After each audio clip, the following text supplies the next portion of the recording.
Et donc, c'est Moussa Diallo qui va développer, qui va nous présenter quelques applications qu'il a développées avec son équipe. Et après cela, on fait la pause café. C'est une présentation de 30 minutes que Dr Moussa Diallo va nous faire et que nous vous invitons à assister parce qu'ils ont développé des choses pratiques qu'ils voulaient nous montrer. Voilà. Donc, Moussa Diallo. Merci, Monsieur le Président. Bonjour à tout le monde. Merci d'être présent.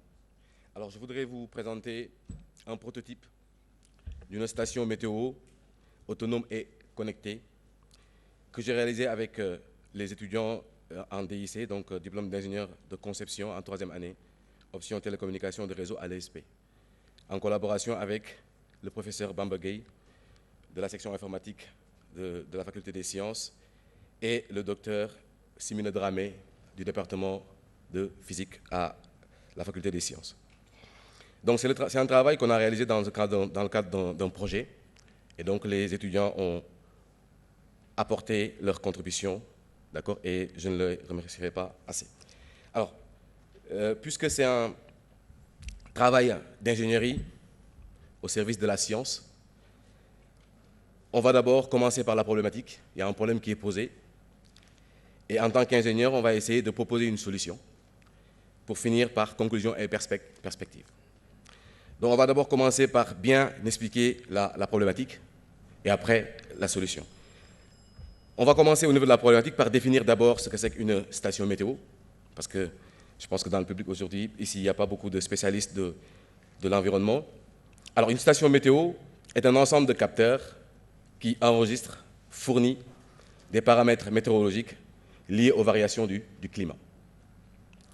Il y a plusieurs paramètres à mesurer, la température, la pression, la vitesse du vent, sa direction aussi, et pas mal d'autres paramètres, jusqu'à la hauteur des nuages pour des entreprises comme ASECNA pour l'aviation civile.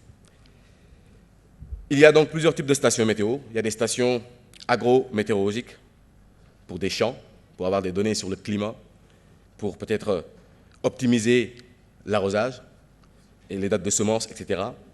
Tout ce qui concerne l'aéroport pour la sécurité, tout ce qui concerne aussi tout ce qui est météo routière. Il y a des stations aussi pour la climatologie, d'accord, comme pour l'ANACIM. Donc pour ce type de station, il y a un certain nombre de paramètres à mesurer.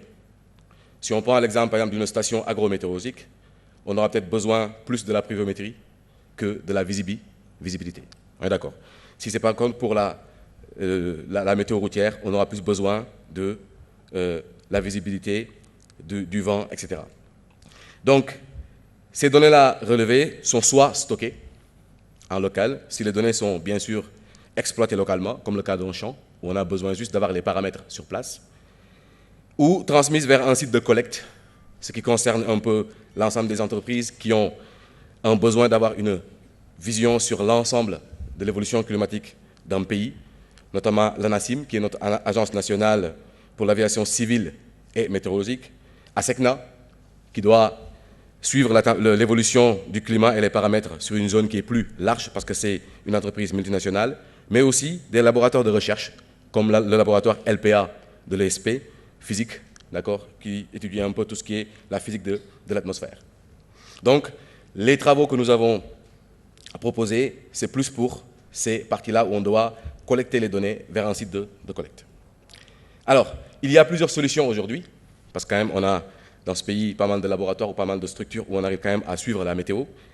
Donc, il y a comme première solution les bandes ISM. Donc, c'est des bandes libres qu'on peut utiliser sans aucune autorisation, par contre, dans un espace réduit, d'après les recommandations de l'UIT. Donc, le seul problème, c'est que la portée est limitée à 1 km, puisque c'est une fréquence libre. Un exemple d'utilisation, ici, à l'ESP, il y a une station météo à côté du terrain de football, et les données sont recueillies au niveau du laboratoire LPA qui est à peine à 100 mètres. Dans ce cas-là, on ne paie rien et ce n'est pas pratique. Ça peut être aussi pour un champ, etc. Maintenant, le fait que la portée est limitée à 1 km ne permet pas de couvrir tout un pays. Il y a comme deuxième solution les boucles locales radio, où on peut toujours utiliser, si on veut, les bandes ISM, mais cette fois-ci, il faudra faire une demande de licence, si on dépasse les 1 km, à l'ARTP, d'après les recommandations de l'UIT. Si c'est des structures de l'État, on peut avoir des réductions de prix, voire même une exonération. Par contre, puisque la distance dépasse 1 km, on est obligé de mettre en œuvre des faisceaux hertziens. Donc les deux antennes, l'antenne émettrice et l'antenne de réception, doivent être en visibilité directe. On ne peut pas émettre dans tout l'espace.